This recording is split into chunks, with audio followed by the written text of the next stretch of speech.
nacido en Uruguay en 1905, promovió una experiencia educativa basada en el compromiso con la comunidad y la situación histórica de los sectores marginales del Uruguay. Su pedagogía se centró en el interés del niño y de su contexto social, político y económico. Consideró la expresión creativa un pilar fundamental en el desarrollo de la educación. Gesualdo Sosa, escritor y pedagogo, señalaba que el maestro que no asumía un compromiso con la lucha política huía de las responsabilidades culturales de su tiempo, no estando a la altura de su tarea.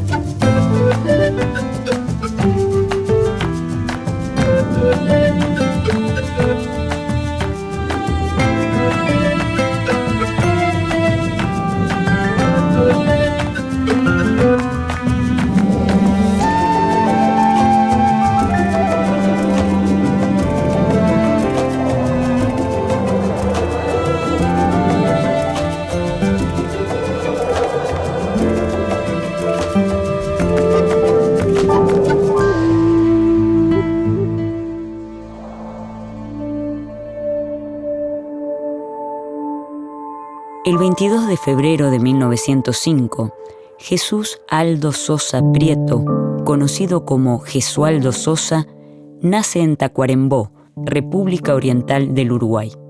Hijo de trabajadores rurales, a los 5 años se traslada al pueblo Tranqueras en el departamento de Rivera. Allí realiza sus estudios primarios hasta 5º año, cuando comienza a trabajar.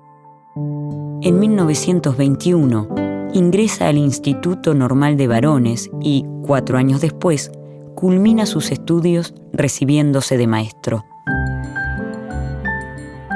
En 1922, obtiene un cargo de maestro en la Escuela número 1 de Montevideo, mientras da sus primeros pasos en el periodismo y en la poesía. Tras reiteradas discusiones con el director de la institución, solicita un traslado y en el año 1928 comienza a desempeñarse como maestro en la Escuela número 56 de Canteras del Riachuelo, departamento de Colonia.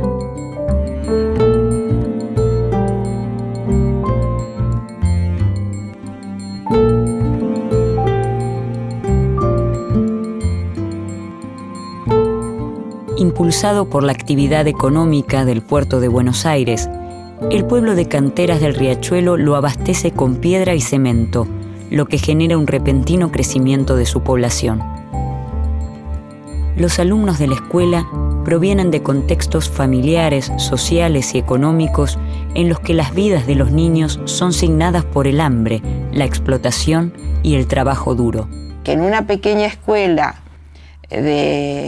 a orillas del río de la Plata, en las canteras del Riachuelo, con muy pocos elementos, en una escuela que tenía realmente muy pocos útiles, que era un local casi ruinoso, él allí pudo hacer una experiencia de escuela nueva, de nuevos métodos, y muchos de los maestros que leyeron ese libro, que fue el testimonio de esa experiencia, dijeron, nosotros también tenemos esos mismos problemas. Gesualdo Sosa contrae matrimonio con María Cristina Serpa, directora de la escuela, quien viene desarrollando una propuesta pedagógica en estrecho vínculo con la comunidad.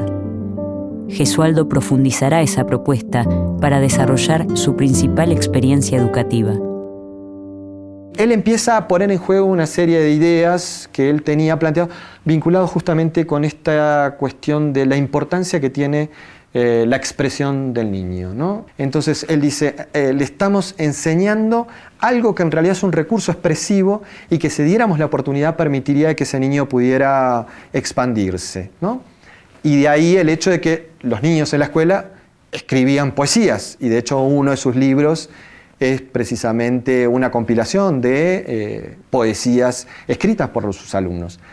También el dibujo es una parte central, ¿no? Porque él pensaba que los niños en la escuela también podían desarrollar su expresividad a través de otros medios que no fueran exclusivamente el lenguaje. y él entendía que el dibujo podía constituirse también en un medio expresivo importante, ¿no?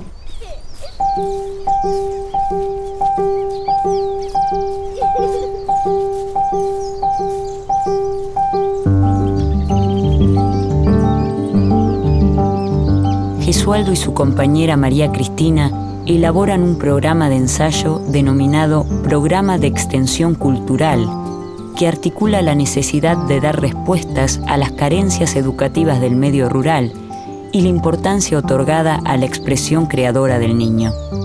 Buscan que la propuesta educativa recupere las condiciones de vida de los alumnos e incluyen, dentro de los estudios escolares, el cálculo aplicado al valor del jornal, el precio de la mercadería o la ganancia de un propietario. Poder, digamos, comprender para él, el interés del niño era poder comprender de algún modo la realidad en la cual el niño estaba viviendo, ¿no? Y eso de algún modo constituía parte de su propuesta. La expresividad propia que contiene, pero al mismo tiempo también el aprender a comprender las injusticias del mundo en el cual ellos estaban viviendo, ¿no? La libertad, la autonomía y el estímulo a la expresión son las banderas que Gesualdo lleva adelante en su propuesta pedagógica, la cual incluye actividades fuera del aula, como campamentos, salidas, jornadas artísticas y exposiciones. En un trabajo integrado con los alumnos y la comunidad, y bajo la premisa de permitir y desarrollar la expresión creadora de los niños, Gesualdo pone en marcha 2 actividades que organizan la tarea escolar: los centros de interés y el curso de extensión cultural. Los centros de interés se basan en la necesidad de que sean los alumnos quienes decidan cuáles son los temas por estudiar e investigar, mientras que el curso de extensión cultural se fundamenta en la relación entre la escuela y la comunidad.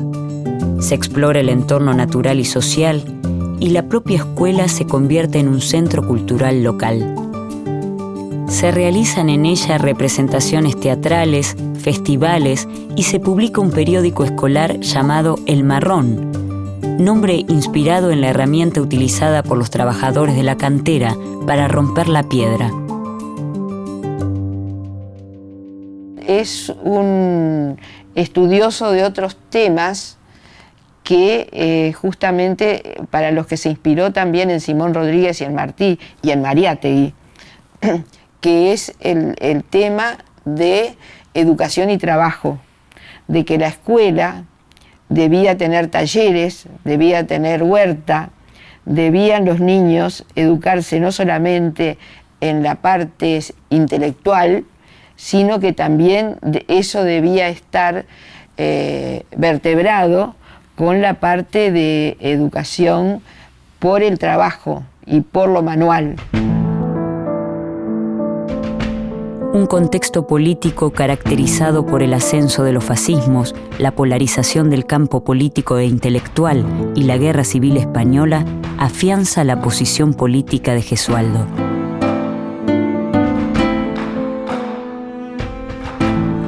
Se afilia al Partido Comunista Uruguayo y mantiene toda su vida una visión afín a las experiencias socialistas de matriz soviética. Gesualdo empezó muy tempranamente su actividad y su militancia social y política por esos problemas que él había encontrado en la escuela, esos problemas sociales y económicos de las familias y de sus niños y de los niños que concurrían a la escuela. Lo inclinó tempranamente a una gran actividad social y militancia política incluso. En realidad él sentía que el sistema capitalista era el que producía esta escuela. Y esta escuela lo que producía era justamente individuos de alguna manera, a ver, la expresión, porque no son individuos alienados, digamos. En algún punto podría utilizar la categoría de alienación, pero individuos frustrados o individuos en el cual sus posibilidades humanas no se pudieron desarrollar. Por eso él siempre fue un militante sindical también, que participó en distintos eventos muy importantes, en congresos latinoamericanos. Uno de ellos en Argel, que fue en el año 1966, donde representó a los maestros latinoamericanos en una asamblea de la FICE, que era la Federación Internacional de Educadores.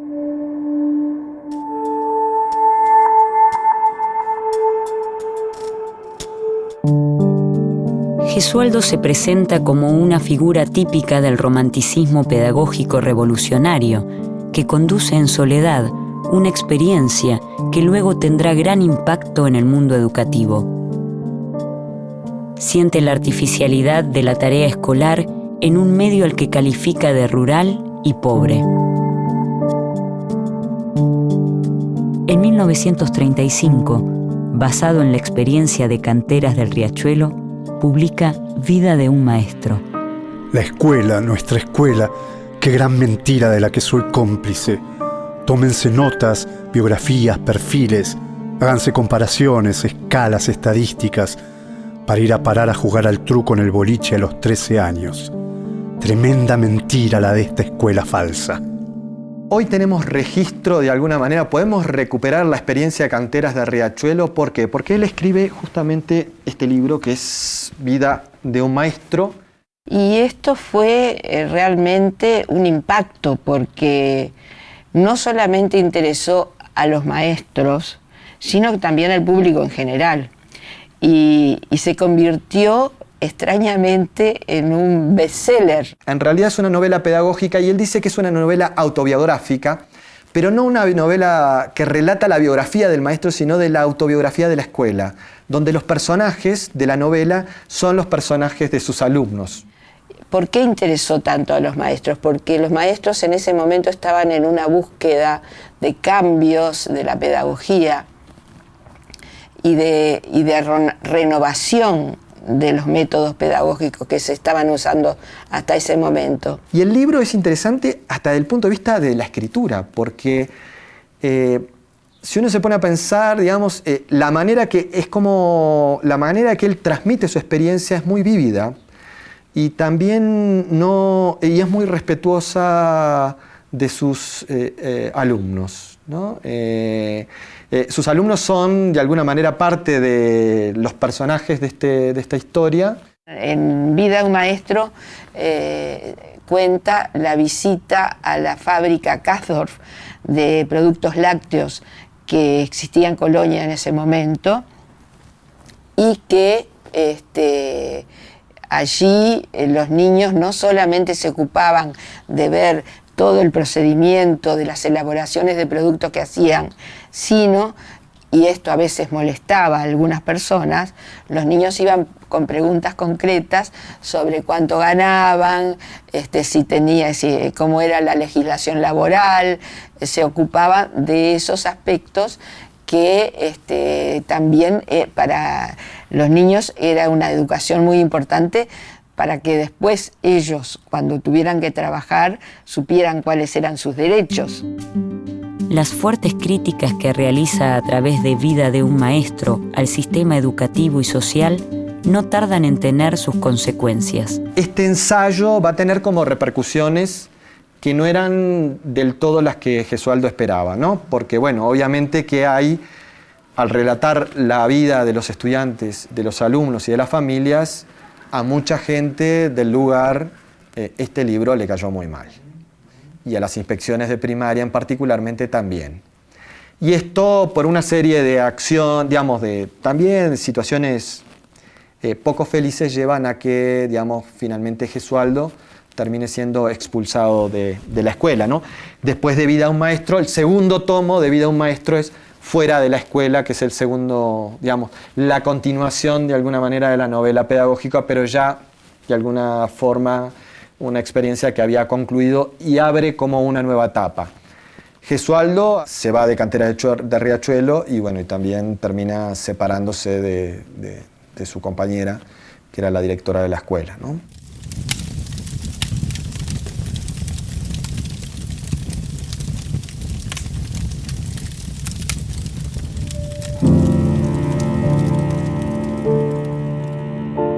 Gesualdo Sosa es censurado por la dictadura de Terra, quien llega a ser presidente constitucional representando al Partido Colorado en 1931 y 2 años después procede a dar un golpe de Estado que lo perpetúa en el poder hasta 1938.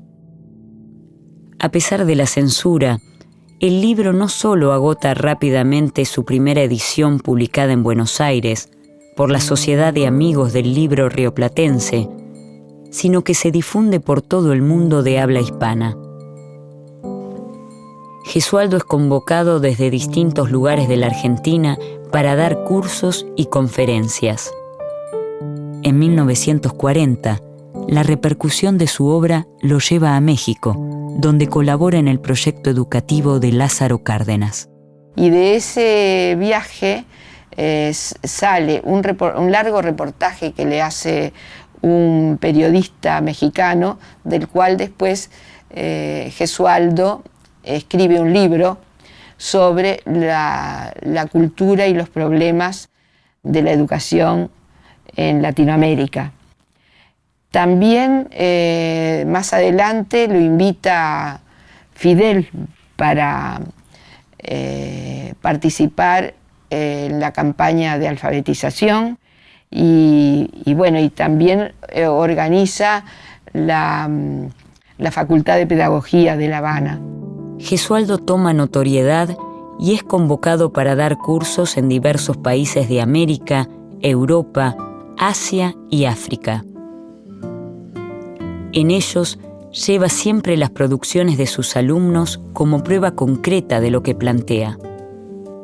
El período posterior a la primera publicación de Vida de un maestro se caracteriza por un mayor nivel de maduración y sistematización de sus ideas.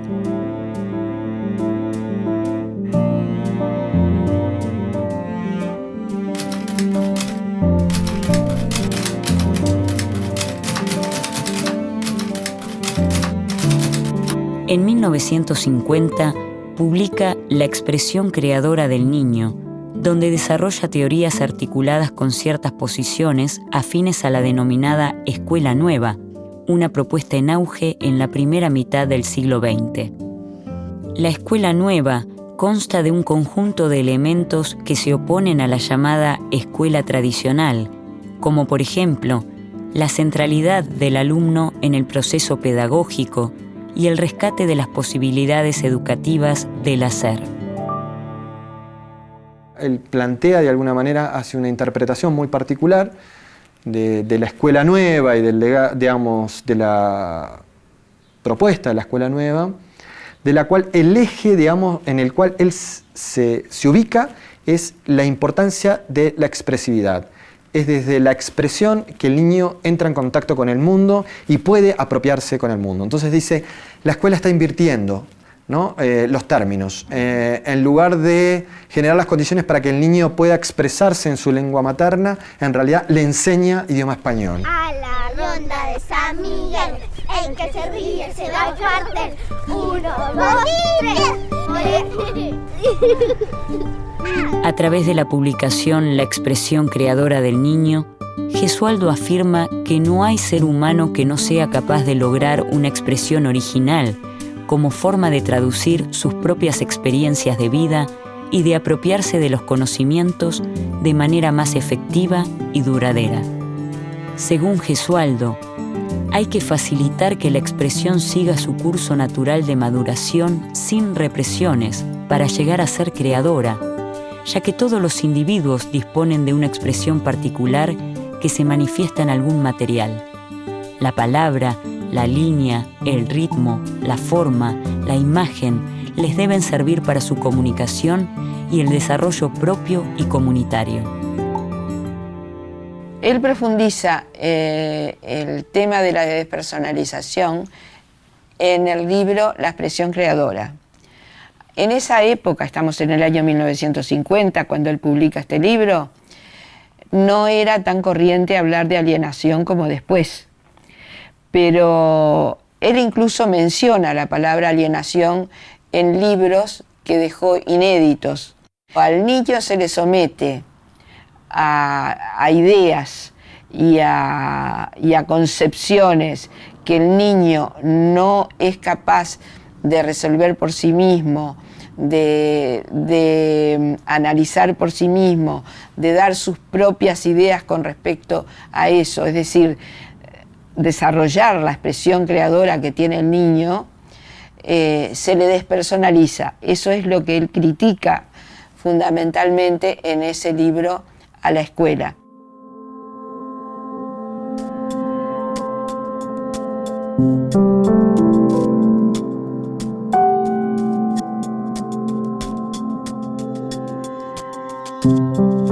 Cuanto mayores vayan siendo sus medios para expresarse y más limitados los horizontes de sus posibilidades para hacerlo, mayores perturbaciones generales experimentará su psique, mayor disipación mostrará en lo que realiza, porque el niño tiene que encontrar, en alguna forma, una vía de descarga para sus complejos expresivos, que no son menores que ningunos otros. Entre 1961 y 1962 reside en Cuba, donde colabora como asesor en campañas de alfabetización. Es el año 1973 y Uruguay sufre un nuevo golpe de Estado. El presidente Juan María Bordaberry firma, junto a los ministros de Defensa e Interior, el decreto de disolución del Parlamento. Es el presidente elegido constitucionalmente quien, a través de un autogolpe, se convierte en dictador. Esta etapa coincide con un ciclo de dictaduras en toda Latinoamérica, principalmente en el Cono Sur. La obra de Gesualdo se prohíbe nuevamente y es obligado a alejarse de la escena política uruguaya.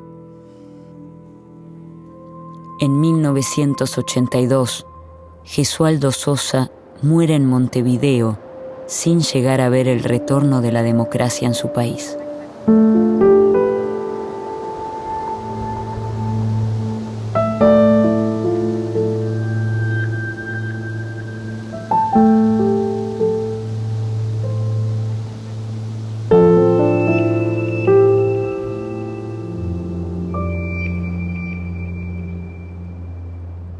Gesualdo, en realidad, uno, si tuviera que definirlo, tiene como muchas facetas. Gesualdo por un lado, es un maestro, inicia su vida y su contacto con la cultura a través de la enseñanza, digamos, tempranamente se recibe como maestro. Pero después trasciende ampliamente, digamos, ese registro como maestro, se convierte en pedagogo, se convierte en historiador de la educación y también en poeta. Es muy importante, creo yo, en este momento, recordar a estos educadores latinoamericanos, en este momento en que hay tanta preocupación e interés por los problemas educativos. Y justamente Gesualdo yo creo que tiene mucho para decirnos todavía hoy. Maestro, pedagogo y pionero en la educación por el arte, sus pensamientos y acciones siguen vigentes y nos interpelan al demostrar que es posible pensar la educación partiendo de la realidad política, social y económica de cada alumno, procurando atender las distintas inquietudes e incorporar las iniciativas de cada niño o niña que asiste a la escuela.